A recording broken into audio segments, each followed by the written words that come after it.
이정환의 퀵뉴스, 이정환 슬로우뉴스 대표님 모셔서 들어보도록 하겠습니다. 안녕하세요. 어서 오세요. 네, 안녕하십니까. 네.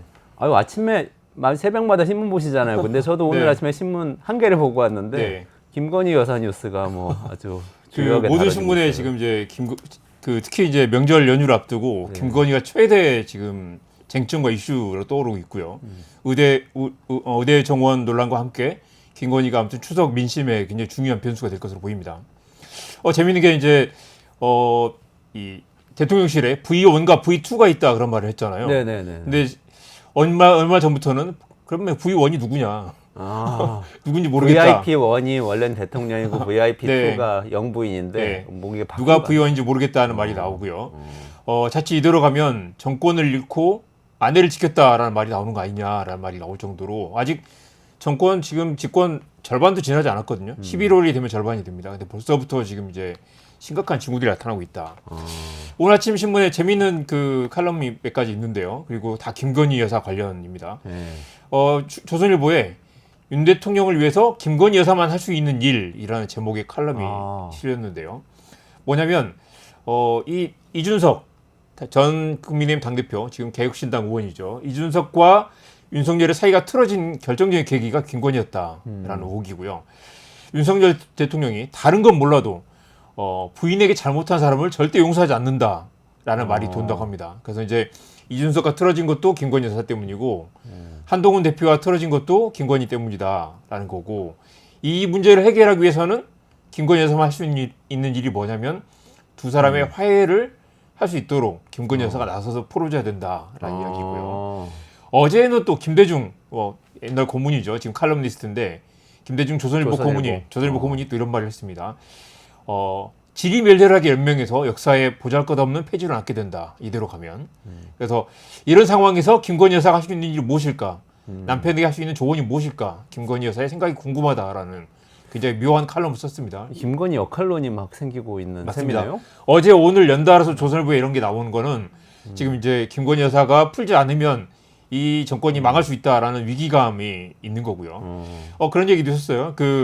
만약 윤석열 대통령이 당선 직후에 이준석 그 당시 대표와 화해를 하고 유승민 전 의원을 경기도 지사에 공천을 줬다면 완전히 다른 판이 됐을 거다. 근데 지금 뭔가가 꿍해가지고 지금 만나지도 않고 계속 적을 만들고 있는 상황인 거죠.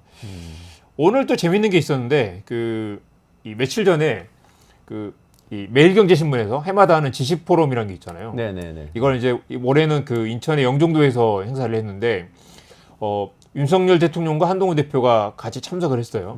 했는데 이 두 사람이 바로 옆 테이블에 앉아가지고 한동훈 대표가 30분 전에 도착했는데 이 다른 테이블에 앉아가지고 전혀 인사도 하지 않았고 악수도 하지 않았다는 거예요. 그 상황에서 눈을 마주치지 않을 수도 없고 당연히 대통령이 있으면 가서 악수를 건네거나 뭐 인사를 하거나 뭐 어깨를 툭 치거나 할 텐데 두 사람이 뭐 전혀 눈도 마주치지 않는 사이가 됐다. 아는 척을 안 했다는 거예요? 네네. 그 공적인 자리에서? 예, 악수도 하지 않고 사진을 보면 바로 옆자리, 그냥 뭐 이렇게 한 5m도 안 되는 거리에 있는데 두 사람이 눈도 마주치지 않았다는 거고요. 이 한때 형 동생, 실제로 형이라고 불렀다는 거예요. 한동훈 대표가 옛날 검사 시절에는 그랬는데 이 사람들이 이제 악수도 나누지 않는 사이가 됐다. 동아일보의 김승년 논설위원이 민심이 속이 타들어간다라고 말하는 것과 오늘 조선일보 칼럼을 연결시켜 보면 보수 진영에서 이 대통령과 당대표가, 여당 대표가 이렇게 거리를 두고 있는 상황이 지금 모든 국정이 멈춰 있는 상황이잖아요. 이게 너무 답답하다. 이걸 풀 수 있는 유일한 사람이 김건희 여사라는 거죠. 그럼 김건희 여사가 그 역할을 하기 위해서 네. 마포대교를 가신 걸까요? 마포대교. 마포대교가 사진이 지금 네. 릴리즈가 돼서 네. 그게 많이 회자가 사진을 되고 있어요. 놀랍게도 지금 대통령실에서 공개를 했다는 거죠. 저 지금 보이시는 사진인데요. 저 사진이 무려 18장이나 공개를 했는데 마치 화보집처럼, 김건희 화보집처럼, 그리고 보시면 진짜 V1이 순시하면서 격려하는 그런 모습처럼 보이고요. 여기 계신 분들이 가장 힘들고 어려운 일을 하시는 걸 알고 있다라는 말을 했다고 하고요. 현장의 목소리에 항상 귀를 기울이겠다라고 했습니다. 이게 지금 대통령실에서 발표한 내용이죠? 다? 네네. 현장에 누가 가서 취재한 건 아닐 네네. 거 아니에요? 공식 릴리즈한 내용이고 대통령실 홈페이지에 지금 올라 있는 사진입니다. 그리고 경찰들이 해서 이제 그 따라다니면서 이렇게 안내를 하고 있고요. 저거는 북한에서 현지 지도할 때 많이 나오는 사진 구도인 맞습니다. 것 같기도 하고. 정확히 그 사진은 아름답네요. 김정은 사진 같은 느낌인데 사진을 정말 잘 찍었고요. 네.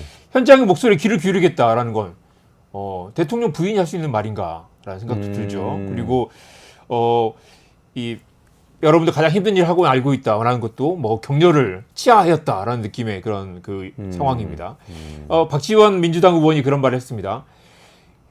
김건희가 영부인이 아니라 윤석열이 영부남인 것 같다. 라는 말도 했고요. 지금 보니까 영부인이 아니라 대통령 행세를 하는 것이다라고 경고를 하기도 했습니다. 이럴 정도로 지금 이 상황이 정말 심각한데 심각하다는 걸 모르는 상황이죠.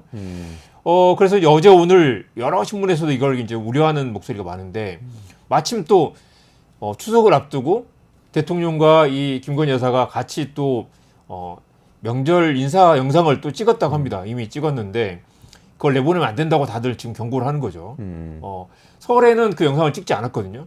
그때도 명품백 논란이 있었기 때문에 이 약간 이제 그 자중하는 그런 그 국면이었는데 지금은 아직도 이게 해결되지 않는 상황이잖아요. 설이 우리의 사랑이 필요한 거죠였죠? 네, 그때는 이제 윤석열 대통령 혼자 나왔는데 부인 안 나왔죠. 네, 지금은 이제 부인까지 같이 나와서 같이 인사를 하고 뭐 이렇게 메시지를 전달하겠다는 건데 그 인사 메시지에는 디올백 논란이나 사과가 담기지 않았다고 합니다. 이미 본 사람들이 있는 거죠. 한겨레가 그래서 사설에서 분리할 때는 숨고 유리해졌다 싶으면 다시 활동에 나서는 패턴이다. 사과를 먼저 해야 된다 이렇게 이야기를 했고요. 또 공교롭게도 며칠 전에 그 지난달에 윤석열 대통령 기자회견 했을 때 있죠. 기자회견 하던 날 마침 그 김건희 여사는 쪽방촌에 가서 봉사활동을 했는데 그 사진이 또 그때는 대통령실에서 오픈한 사진이 아니지만 그 블로그에 올라왔어요.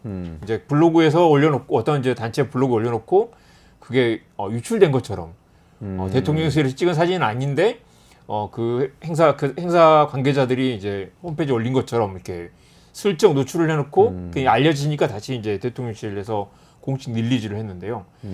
그러니까 그 중앙일보 안혜리 논설위원이 지금까지는 불리한 여론이 끌어오르면 잠깐 숨어 있다가 우연히 어딘가에서 찍힌 것 같은 사진을 변칙적으로 언론에 흘렸다가 그걸 다시 또 잠잠해지면 이렇게 광폭 행보에 나선다. 그런 얘기가 나옵니다. 그래서 고민정 의원이 어제 또 그런 말을 했는데요. 내가 대통령실 비서관이면 뜯어 말렸을 것 같다.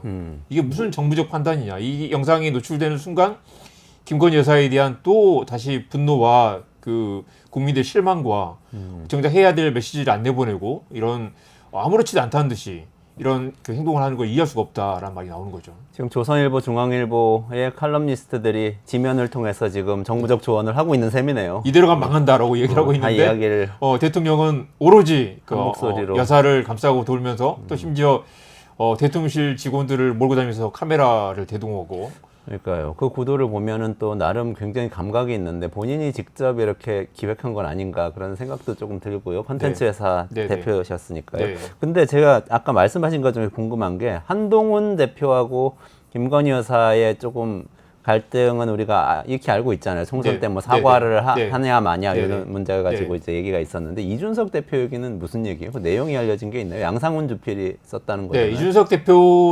이준석 대표가 최근에 그 성매매 관련 사건이 있었죠. 그것 때문에 사실 이제 당대표에서 끌어내린 건데. 성접대 사건. 네. 그 사건이 사실 이제 그 무죄로 그 혐의가 없는 것으로 아마 이제 여러 가지 정황은 있지만 이제 밝히지 못했다라는 걸로 정리가 됐고 지금 상황에서는 이제 조선일보는 실제 그렇게 보는 것 같아요. 그 이준석을 약간 부당하게 억울하게 끌어내렸다. 그 과정에서 엄청난 갈등이 생겼고 결국 이제 탈당해서 이렇게 쪼개진 상황이잖아요. 그 상황에서 이제 지금이라도 이준석에게 사과를 해야 된다라는 이야기가 있는 거고 지금 이제 다시 김건희 여사 얘기가 나오는 건 이준석이 김건희 여사 관련해서 어떤 조언을 했을 것이고 대선 때 그것 때문에 이제 갈등이 틀어져서 두 사람 사이에 건들 수 없는 그런 이제 거리가 생겼다라고 본다는 거죠. 대선 때 당대표 이준석 당대표와 윤석열 대통령이 이제 당시 후보가 갈등이 생겨서 나중에 이제 좀 문제가 생겼다 봉합이 됐었는 갈등이 생긴 과정이 사실은 김건희 여사와 관련된 어떤 조언 때문이었을 것이다. 그때부터 계속해서 갈라진 상태로 그래서 그 체리 따봉 사건도 있고 그랬죠.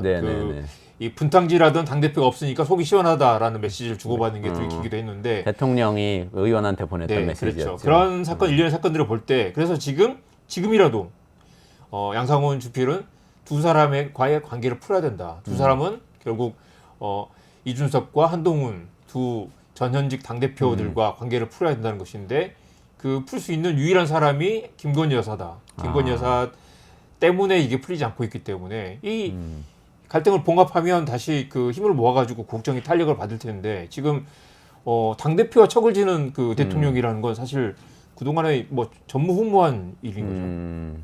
며칠 전에 한동훈 그 윤석열 대통령이 국민의힘 그 최고위원들하고 이제 지도부들을 모아가지고 만찬을 했는데 그때 또 한동훈 대표만 부르지 않았다고 했죠. 그랬죠. 근데 한동훈 대표에게 기자들이 물어보니까 그런 모임이 있는지도 몰랐다라고 얘기를 했고요. 한동훈 대표도 아마 지금 약간 화가 나 있는 상황이 아닐까. 그래서 그저께 이 매경제 포럼에서 가서 인사를 할 법도 한데 그러게. 한동훈 대표도 인사를 안 했다는 거죠. 근데 후배니까 또 먼저 가서 인사를 하는 게 또 우리나라에서는 그렇죠. 두 사람이 상식일 수도 있는데 그런 상황이 오래되면 이게 갈수록 지금 이제 뭐 일 더 꼬이게 되는 상황일 것 같습니다. 지금 그 와중에 도이치모터스 사건 김건희 여사가 간접적으로 관련이 있을 수 있는 사건인데 이건 어떻게 되고 오늘 지금 항소심 선고가 나오는데요. 이게 이제 1심에서는 그 권오수 전 도이치모터스 회장 등이 이제 집행유예 좀 가볍게 나왔는데 그 사이에 또 많이 새로 드러난 상황 이 정황들이 있어서 2심은 다를 것이다라는 얘기 나옵니다. 그리고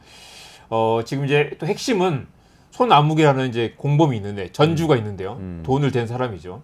그 사람이 이제 그 1심에서는 이제 무죄가 났어요. 무죄가 났는데 검찰이 그 사이에 이제 이 방조 혐의를 추가를 했습니다. 그래서 이제 돈만 냈기 때문에 무죄가 아니라 돈을 댔지만 그 과정에서 이제 이게 당연히 주가 조작에 쓰일 돈이라는 걸 알고 있었다는 거죠. 근데 이제 이 손아무개와 정확하게 같은 혐의를 받고 있는 사람이 김건희 여사입니다. 김건희 여사는 아직 이제 검찰 수사도 하지 않다가 최근에 이제 방문 조사를 한번 했죠. 핸드폰 맡기고 이제 출장 조사를 했는데 결국 같은 혐의로 기소할 수밖에 없을 거다. 이제 기소를 하게 되면 손아무개가 만약 방조 혐의가 인정되면 김건희 여사도 같은 방조 혐의가 인정이 될 것이고 사실 이제 이 주가 조작은 명확하게 그 혐의를 입증을 해야 되는데 방조 혐의는 알고만 있었다라는 것만 그 입증하면 되기 때문에 훨씬 더 혐의 입증이 쉽다. 그래서 이제 김건희 여사가 여기서 빠져나가기 어려울 거다라는 얘기가 나오고요. 오늘 아무튼 이제 그 항소심 선고가 나오면 이게 전국이 또 복잡하게 돌아갈 것 같습니다. 지금 명품백 사건은 정리가 된 건가요? 그 명품백 사건도 지금 이제 수사심의를 열어가지고 거기서 불기소 의견을 냈잖아요. 근데 많은 국민들이 이해할 수 없는 게 대통령의 배우자가 300만 원 상당의 이 금품을 받았는데 그걸 혐의가 없다라고 하면 그동안에 그러면 부정청탁금지법 수많은 공무원들이 조심했던 그게 다 뭐가 되냐라는 거고 결국 이제 직무 관련성이 있느냐 없느냐 직무 관련성이 없으면 받아도 된다라는 게 이제 수사심의 결론이었는데 아시다시피 이게 직무 관련성이 없지 않죠. 대통령의 모든 일은 한 국가의 모든 연관이 돼 있기 때문에 어떤 선물도 받아서는 안 된다라는 결론이 나와야 될 텐데 직무 관련성이 없다고 했죠. 그런데 이 또 결정적인 이제 변수가 생긴 게 명품백을 건넸던 최재형 목사가 수사심의를 요청을 했어요. 근데 이제 이 사건이 두 개 사건이지만 다른 사건이 아닌 거죠. 이제 만약에 부정청탁금지법이라면 김건희 여사는 받은 사람은 처벌받지는 않아요. 근데 이제 준 사람은 처벌을 받는 거죠. 최재형 목사가 내가 처벌받겠다. 수사심의 열어달라고 해서 지금 수사심의가 열린 상황이고요. 김건희 여사는 처벌받지 않더라도. 그런데 이제 이게 한번 직무 관련성이 인정이 되면 이제 부정청탁금지법은 아니지만 알선수재죄에 걸릴 수 있습니다. 알선수재죄라는 건 이제 준 사람은 처벌받지 않지만 받은 사람은 처벌받는. 그래서 만약에 직무 관련성이 인정이 되는 순간 두 사람이 각각 다른 법에 의해서 처벌을 받게 되는 상황인데 직무 관련성을 과연 인정할 것이냐. 근데 이제 수사심의라는 건 250명 중에 이제 무작위로 15명을 선발을 하는 거거든요. 근데 두 개의 수사심의가 아니라 다른 사람들로 구성이 될 수가 있고 지금 내가 청탁을 바라고 선물을 줬다라고 말하는 사람의 그 수사심의가 열려서 이 사람을 무혐의 하기는 쉽지 않을 거다. 근데 여기서 이제 혐의가 있다고 인정이 되면 당연히 김건희 여사도 같이 나와서 같은 사안으로 이제 기소가 될 가능성이 높다는 거죠. 두 가지 사건 모두 그러니까 여전히 불씨가 살아 있고 네. 또 이제 판결을 계기로 또 새로운 국면이 네, 될 수도 있는 그렇습니다. 상황인데 네. 저는 상식적으로 이제 내가 일반인으로서 생각해서 네, 네. 이해가 안 가는 점은 이런 건데요. 공직자의 부인은 네. 청탁의 대상이 아니다. 네. 그걸 법이 규율하고 있지 않다라고 얘기를 하는데 그 공직자의 부인이 마포대교를 가서 경찰을 대동하고 경찰에게 이런 어떤 지시를 하듯이 네. 민심을 경청을 해야 하고 이런 얘기를 하는 것은 예. 공직자 행동 그 자체 아닌가요? 그게? 그렇습니다. 그게 경찰에게 영향을 안 미칠까? 그렇습니다. 그러니까 남편을 통해서 영향 미치는 거 말고도 지금 직접적으로 영향도 미치고 있는 거 그분은 아니에요? 지금 민간인인데 민간인이 과연 경찰을 불러가지고 나 지금 마포두개에 가서 뭐 자살 방지 그 난간 펜스가 잘 되는지 확인해 보겠다라고 요청을 하면 어떤 경찰이 민간인이 따라 나서겠느냐. 근데 이건 대통령 부인인데 권한이 없으면서도 부인으로서 권력을 행사하고 있는 상황이잖아요. 그렇죠. 마침 이 말씀을 드리고 싶은데 그 김건희 여사의 최근 행보를 보면서 과거 이제 발언들이 계속 쏟아져 나오죠. 과거에 그 대선 직전 녹취록에 그런 말이 있었습니다. 내가 정권을 잡으면이란 말을 했어요. 그런데 최근 디올백 영상에도 그런 말이 있었죠. 제가 이 자리에 있어 보니까라고 하면서 정치는 다 나쁘다고 생각해요. 자리가 그렇게 만들어요라고 말을 했는데 그런 말을 들으면 무슨 자리인가? 정말 대통령 부인이 아니라 이 사람이 진짜 권력을 잡았나라는 생각도 들고요. 한동훈에게 보낸 그 텔레그램 메시지에는 그런 것도 있었어요. 제가 대신 사과드릴게요라고 말을 했단 말이죠. 왜 대신이라는 말을 썼을까? 그러니까 우리 남편이 일을 잘 못하고 있으니까 차라리 내가 대신할 테니까 나를 봐서라도 뭐 해달라라는 그런 말이었겠죠.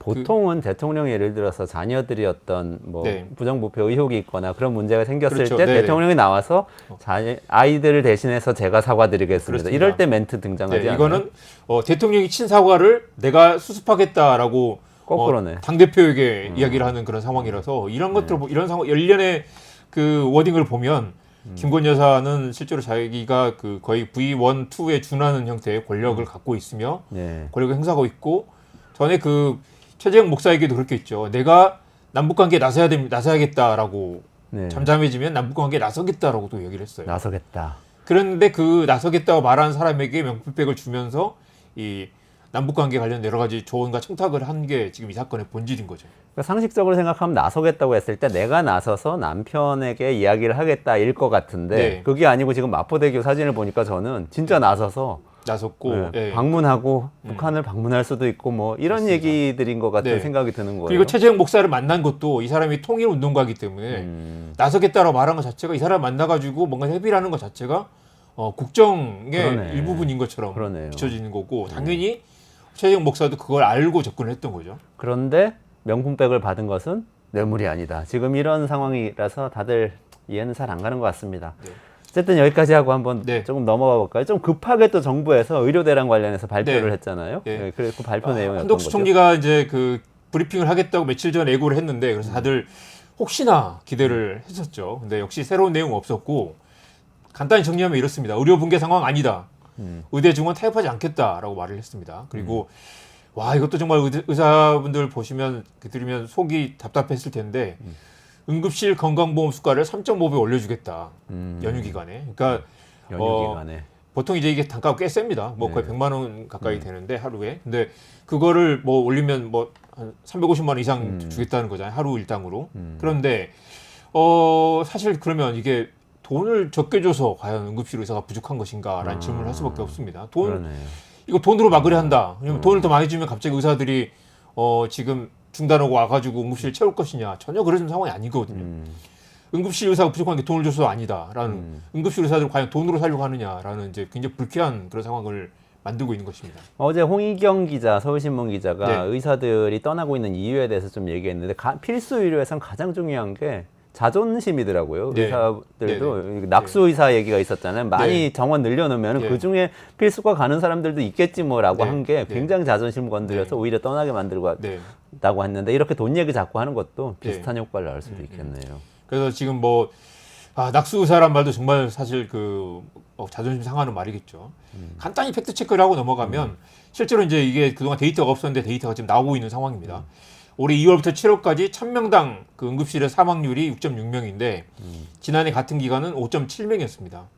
그리고 전원 환자, 그 뺑뺑이 돌리는 환자가 15.6명에서 16.5명으로 늘었는데 이게 숫자로 드러나는 상황이죠. 실제로 사람들이 죽고 있습니다. 더 많이 죽고 있는 상황인데 이걸 우려붕괴 상황이 아니다라고 말하는 건 그렇게 말하려면 근거를 대야 되는데 그 아닌 근거는 또 많이 있죠. 그리고 8,000개 병원이 문을 열겠다라고 했는데 이것도 완전히 본질과 거리가 먼 답변입니다. 물론 병원이 그 연휴기에 문을 여는 거 좋죠. 근데 더 중요한 건 결국 응급실이잖아요. 동네 소아과, 동네 뭐 내과, 안과가 문을 여는 거 중요한 게 아니라 긴급한 상황이 생겼을 때, 교통사고 났을 때, 떨어져서 뭐 뇌진탕이 왔을 때 이걸 치료할 응급실이 있느냐인데 그 이야기를 하지 않고 엉뚱한 소리를 하는 거죠. 응급실 찾는 환자가 하루 평균은 2만 명인데 연휴가 되면 3만 명이 될 거다. 지금 2만 명도 수용을 다 못하고 있는 상황이죠. 추석 연휴에 한 1만 명 정도는 응급실에 못 들어갈 수 있다라는 말이 나오고요. 어제 그 이주영 의원 소아응급의학과 의사 출신입니다. 추석에 생선전을 먹지 마세요라는 조언을 했습니다. 목에 가시가 걸려서 응급한 상황이 돼도 위급한 상황이 돼도 응급실에 갈 수 없다. 그러니까 멀리 가지 마시고 벌초도 하지 마시고 생선 가시도 조심하시고 최대한 응급실 관리를 줄여라. 이주영 의원이 그렇게 얘기했죠. 그런 조언이었습니다. 전도 드시지 마세요. 그리고 가시 조심해야 돼요. 최대한 혹시라도 무슨 일이 생길 거 최대한 조심하면서 각자 안전을 지키는 수밖에 없다라는 말이죠. 아프지 말아야 됩니다. 오늘 마포대교 얘기를 아까 했는데 갑자기 양화대교 자이언티 노래가 생각나네요. 아프지 네. 마시고요. 네. 명절 잘 보내시고요. 가시기 전에 미국 대선 TV 토론하고 네. 이 나스닥 시장 얘기 간략하게 두 가지 좀 하시죠. 정리해 네. 주시죠. 해리스가 미끼를 던졌고 트럼프가 물었다. 이렇게 정리할 수 있고요. 해리스가 도발을 했고 트럼프가 사실상 자폭하다시피 했습니다. 해리스의 판정승이다라는 평가가 많았고요. 트럼프 자폭. 네. CNN이 이제 그 간단히 여론조사를 봤더니 유권자의 63%가 해리스가 이겼다라고 평가를 했습니다. 그런데 이제 그 다 토론을 보고 그래서 생각을 했죠. 그런데 이게 또 그렇게 간단하지는 또 않아요.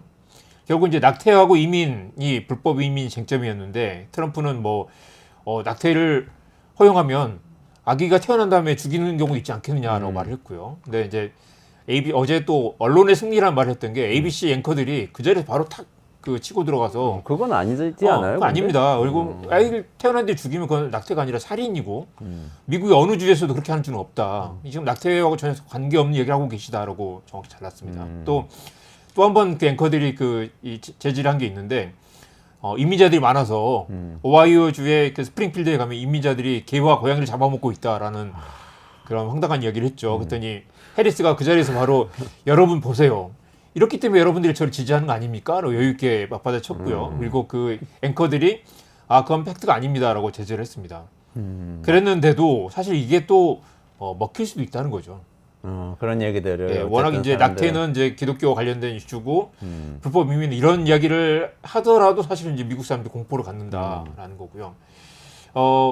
해리스가 준비를 많이 했다고 하죠. 5일 전에 와가지고 6일 전에 와서 이제 호텔 잡아놓고 준비를 했고 세트장도 꾸며놓고 트럼프 대역을 만들어가지고 가상 토론도 했다고 합니다. 그런데 이 트럼프는 토론 2시간 전에 공항에 도착해가지고 바로 와가지고 준비도 없이 그렇게 토론을 했고요. 결국 그 결과 보면 이 해리스는 아주 주도 면밀하게 트럼프가 버튼이 눌리는 지점을 공략을 했고 트럼프가 진짜 발칵 화를 내면서 이렇게 막 분노를 쏟아냈죠. 평정심을 잃었습니다. 근데 그 평정심을 잃은 게 이제 트럼프를 싫어하는 사람들에게는 그러니까 트럼프는 안 돼라고 생각하겠지만 이게 트럼프의 분노가 트럼프를 또 지지하는 사람들도 결집하는 효과도 있을 거라서 결과적으로 보면 도박 사이트에서는 여전히 트럼프의 당선 가능성을 높게 본다고 했습니다. 약간 좀 등락이 있었는데 하루 지나서 생각해 보니까 이 트럼프가 토론을 못한 거 맞는데 결국 이게 트럼프의 또 역시 장점, 그다음에 해리스가 또 경제 관련 이슈에서 뭔가 세게 치고 가지 못했고 어제 해리스가 또 영리했던 부분이 하나가 뭐냐면 트럼프가 계속 바이든을 공격하니까 지금 후보는 안 돼 왜 바이든 이야기를 하세요? 라고 계속 하면서 그걸 빠져나갔어요. 근데 트럼프가 그걸 정확하게 반박하지 못했습니다. 그게 해리스의 영리한 부분인데 또 한편으로는 나는 바이든과 다르다라는 걸 보여주지 못했다는 것도 있다는 거죠. 그래서 여전히 하루 정도 지나서 보니까 여전히 트럼프의 당선 가능성이 높다고 보는 도박사들, 베팅하는 사람들이 많다는 거고요. 또 보면 이제 그 비트코인 가격이 또 어제 폭락을 했습니다. 비트코인이요? 이 토론하고 관련이 있어요? 관련이 있습니다. 트럼프가 비트코인 이 비트코인 종주국을 만들겠다라고 했고 이 국고를 털어가지고 비트코인을 이렇게 비트코인을 비축하겠다라고 했잖아요. 네네네. 지금 보시면 저게 비트코인 가격인가요? 이 그래프가? 아니요. 그 앞에 사진 보여주십시오. 네, 바로 앞에. 비트코인 토론 시작할 때 잠깐 올랐어요. 근데 이제 아까 개야 고양이를 잡아먹고 있다라고 했더니 시간대별로 가격을 이렇게 개야 고양이를 잡아먹고 있다 발언 이후로 아마 많은 사람들이 이 토론 망했다라고 생각했겠죠. 트럼프가 망했다. 망했다고 생각하면서 비트코인 가격이 푹 떨어졌어요. 트럼프 되면은 비트코인이 뜰 건데 그 기대가 사라져서. 네, 그랬는데 다시 이제 토론이 끝나고 나니까 다시 이제 좀 오르기 시작하는 건 토론은 망했지만 생각보다 이게 트럼프에게 또 나쁘지 않을 수도 있다. 여전히 가봐야 안다라는 거고요. 보면 또 이게 이게 미국 전체 여론 조사가 중요한 게 아니라 결국 펜실베니아, 조지아, 그다음에 위스콘신이 중요하잖아요. 근데 위스콘신과 조지아는 펜실베니아와 조지아는 여전히 트럼프가 좀 우세한 것으로 나타나고 있습니다. 그래서 전체적으로 이겨도 이 경합주에서 이 몇 표 차이로 뒤집힐 수도 있는 상황이고요. 아까 그래프 마지막에 하나 보여주시면 트럼프가 대주주인 트럼프 트루스 소셜이라는 게 있죠. 16.68달러 이건가요? 네네. 트루스 소셜. 트럼프 미디어라는 회사가 이제 상장이 돼 있는데 역대 최저가를 찍었습니다. 역대 최저가. 그러니까 트루스 소셜이. 트럼프가 잘 되면 트럼프가 대주주인이 뚝 떨어졌네. 9월 11일에. 이게 이제 지금 추세적으로 계속 떨어져가지고 역대 최저 주가인데 어제 한번 또 뚝 떨어진 상황입니다. 그래서 이제 도박사들의 의견과 비트코인 투자자들의 의견 그리고 이제 주식 투자자들 의견은 또 다를 수도 있어서 지금 이제 여러 가지 이런 혼란스러운 상황이라고 할 수 있습니다. 네, 트럼프 주가는 떨어지고 있다 이렇게 할 수 있겠네요. 자, 그리고 마지막으로 요거 한 가지만. 비트코인 떨어졌는데 또 나스닥 시장은 출렁이면서 지금 빅테크들이 다시 오르고 있어요. 엔비디아 갑자기 올랐고요. 엔비디아 주가가 무려 8% 올랐습니다. 그래서 그게 11일 밤, 11일에 오른 거죠. 네네. 시가총액이 2조 8천억 원까지 치솟았고요. 재밌는 게 이제 사우디아라비아가 이 엔비디아 칩을 좀 사게 해달라라고 미국 정부에 요청을 했는데 미국 정부가 긍정적으로 검토하고 있다. 그게 무슨 얘기입니까? 그 전에 못 샀던 거예요? 네, 그러니까 뭐냐면 미국 정부는 엔비디아 칩이 전략 자산이라 생각해서 지금 이 칩을 서로 가지려고 나라마다 난리들이잖아요. 근데 이게 자칫 중국으로 넘어갈 걸 걱정하는 거죠. 근데 사우디아라비아와 중동 국가들과 이 중국이 또 가깝기 때문에 중동에는 팔지 말라라고 이제 엔비디아에 압박을 하고 있는 상황이고 엔비디아는 또 미국 말을 들어서 중동에 팔지 않고 있죠. 근데 그게 H100 얘기죠? 네, H200입니다. 지금 H200. GPT-4O에 들어가 있는 최첨단 칩이고 이걸 이제 못 구해서 난리인데 재밌죠. 그래서 이제 이게 사우디가 돈이 많으니까 네옴시티 만드는 것처럼 이 전략적으로 우리가 AI를 차세대 사업으로 가져가 보자라고 하고 있고. 이걸 사게 해달라고 물밑에서 이걸 접촉을 했는데 미국 정부가 긍정적으로 검토를 하고 있다라는 거고. 그래서 그런 얘기도 나오죠. 돈 많은 사우디가 AI 산업의 새로운 또 이렇게 주도국이 될 거 아니냐라는 얘기도 나오고. 재밌는 건 AI 산업에 또 중요한 게 또 에너지 가격이 전기 요금이잖아요. 네. 근데 여기는 전기를 굉장히 싸게 쓸 수 있는. 그렇죠. 석유가 엄청나게 나오니까. 그렇긴 한데 또 이 서버는 또 추운 나라에 둬야 된다고 하잖아요. 근데 그러네 또. 사우디에서 이 석유를 돌려가지고 전기를 돌려서 AI를 만든다는 건 굉장히 기후 위기에 심각한 위협을 주는 사안인데. 그러네요. 냉각을 시켜야 되니까. 네. 에너지가 싸니까 그걸 돌려서 AI를 굴려보자. 근데 결코 쉽지 않을 거다. 중동에서 지금 한 번도 이런 뉴 테크놀로지가 성공한 적이 없거든요. 근데 아무튼 이 미묘한 상황입니다. 사우디가 AI 투자하겠다고 했고, AI 칩을 또 팔겠다고 했고, 중국은 계속해서 이걸 어떤 식으로든 이제 자체적으로 개발을 못 하고 있으니까 엔비디아 손을 잡아야 되는데 엔비디아는 또 대만 회사잖아요. 그런 지정학적 문제도 있고 그런 복잡한 게 얽혀서 엔비디아 주가가 지금 치솟고 있는 상황입니다. 샘 알트만은 또 사우디에서 펀딩 받겠다고 계속 돌아다니고 있고 복잡한 재밌는 상황이네요. 요거 한마디만 뉴진스 얘기는 무슨 얘기예요? 뉴진스가 어제 뉴진스가 하고 싶은 말이라는 영상 올렸고요. 이게 뉴진스 팬들이 유튜브에 올린 거예요. 네, 뉴진스 팬들이 막 울면서 봤다고 합니다. 그리고 이제 막 분노를 쏟아내고 있습니다. 우리 뉴진스 누가 괴롭히느냐. 민희진 대표를 그룹 경영에 복귀시켜달라. 뉴진스가 이제 방시혁 의장이 하이브 의장이 지금 이제 민희진 대표를 해고했죠. 해고했고 프로듀싱만 해라라고 했는데 민희진 대표는 이건 받아들일 수 없다라고 한 상황이고요.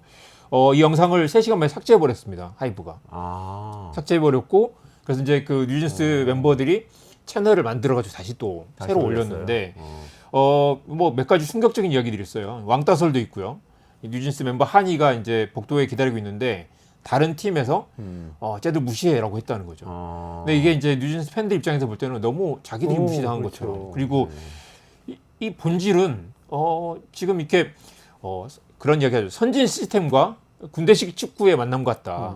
이 K-팝 시장은 선진형 멀티 레이블 체제, 여러 레이블을 가져가면서 다양하게 이제 그 확장하는 장르를 확장하는 그런 실험을 하고 있는데, 근데 이 만드는 사람들은 아재들이고 권위적 통제, 내 말 안 들으면 나가, 그다음에 뭐 시킨 대로 해라고 하면서 이제 서로 막 베껴쓰기 하고 있고, 이 업은 첨단으로 가는데 업의 본질을 다시 정해야 된다. K-팝 이대로 가서는 안 된다라는 얘기 나오고 있고요.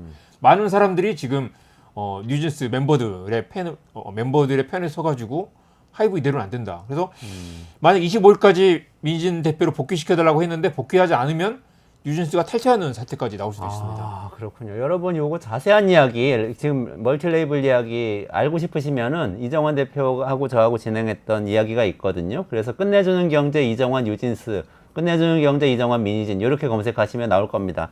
봐주시고요. 조금만 기다리시면 저 최승병 박사하고 테크노믹스